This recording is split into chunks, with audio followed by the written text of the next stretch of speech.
Hello and welcome to Energy Connects discussions, where we bring you the latest updates and insights from the world of energy. Our discussion today comes ahead of the California Hydrogen Convention taking place at the end of May, and I'm delighted to be joined by Mothusi Pahl, Vice President of Business Development and Government Affairs at Modern Hydrogen. Mothusi, thank you so much for joining us today. Chiranjib, thank you very much for having me. And to start off, could you tell us more about Modern Hydrogen and its contribution to the American energy industry? What makes you different? Absolutely. Well, Modern Hydrogen is focused on decarbonizing natural gas. Particularly in the United States, natural gas is widely used. It's the most prominent form of fuel for industrial operations. And Modern's technology sits at the end of the natural gas network, behind the meter at our customer's location, and actually removes carbon from natural gas. So our entire hypothesis is really rooted in our ability to deliver clean hydrogen for difficult to decarbonize sectors. And we enable that without having to create new transportation vehicles or new transportation mechanisms. We use natural gas infrastructure that's already in place and remove the carbon before that fuel is combusted. And that's a very differentiated value proposition within the U.S. energy ecosystem.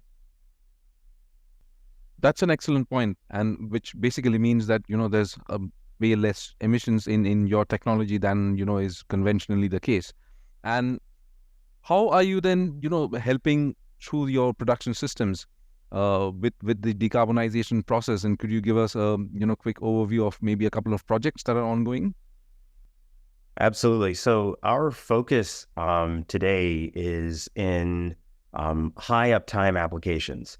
So industrial operations are interesting for us, number one, because of the CO2 footprints that we can mitigate, and also their operating cycles. So all of those end applications and all of the partnerships that help make that happen map back to utilities. Utilities are responsible for delivering those fuels to these industrial operators, and these industrial operators really can't make major changes in their fuel consumption profiles without doing that in alignment with utilities. So all of our work is at that interface between industrial operations and utilities, and what we would call that custody transfer point, where the gas moves from the utility delivering to that industrial operator. So great examples that we have on the ground running today are with clients in the state of Oregon, in the Pacific Northwest, and also a client down in the southeastern part of the United States in the state of Florida.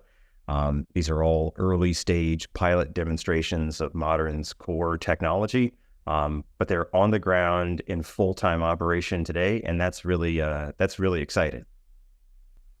That's really interesting to hear, and also begs the question that a very basic question, if I may, is why hydrogen and why now? So why is hydrogen the ideal pathway to decarbonize industrial economies? So this is really interesting today in the United States because electrification is not always a viable pathway for reducing CO2 emissions tied especially to industrial operations. In the US, we have lots of markets that have electrical capacity constraints, where the utility can't get more power to the customer location. And if that's the case and you need to decarbonize, how are you going to do it? So hydrogen today is a really unique and applicable fuel because it combusts without CO2 emissions. And those are really your only two options. If you have a high temperature industrial process, you can electrify it in some cases you can't, or you can convert it to hydrogen. And we're really hyper focused on the areas where converting to electricity is not an option, either because of, as I mentioned earlier, the capacity constraints, or you're running some kind of process where electrification isn't really a viable solution. Right. And, there's been a lot of recent support and legislation also to help, promote the renewable industry in the US.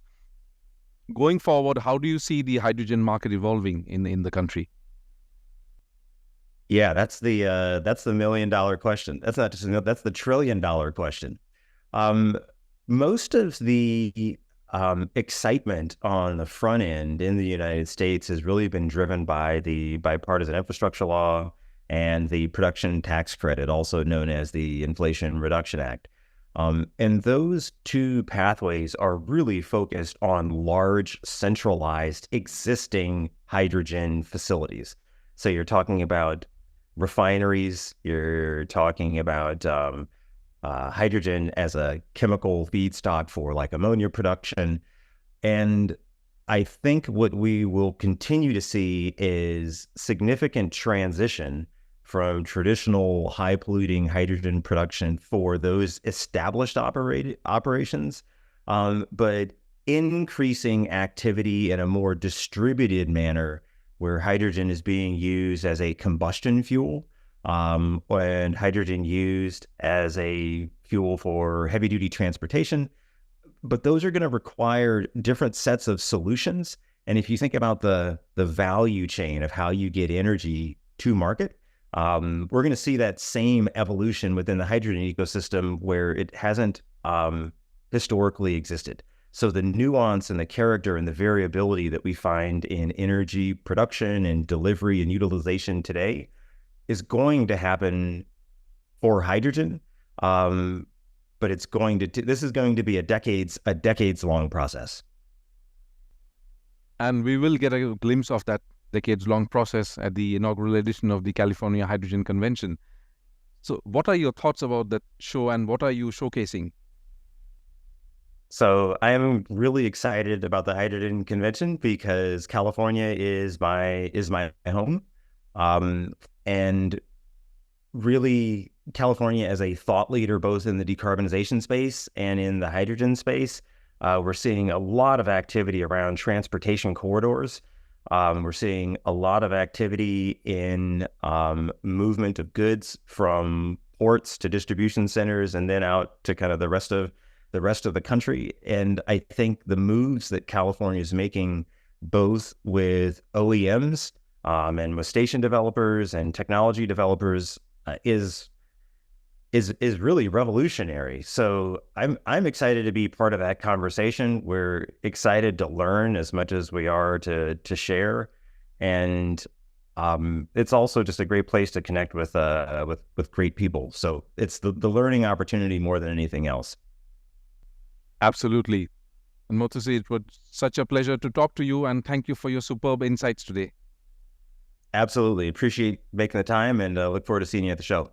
And before we go, a quick reminder that the California Hydrogen Convention will bring together leaders from government, industry, national labs, NGOs, and a lot more to jumpstart the market for renewable hydrogen. It takes place on May 29 and the 30th at the Los Angeles Convention Center, and you can register at californiahydrogen.com. A big thank you to everyone watching. You can follow us on LinkedIn and other social channels and follow our comprehensive coverage at energyconnect.com. I'll be back with more guests from across the industry in the next episode of Energy Connect Discussions. Until then, goodbye.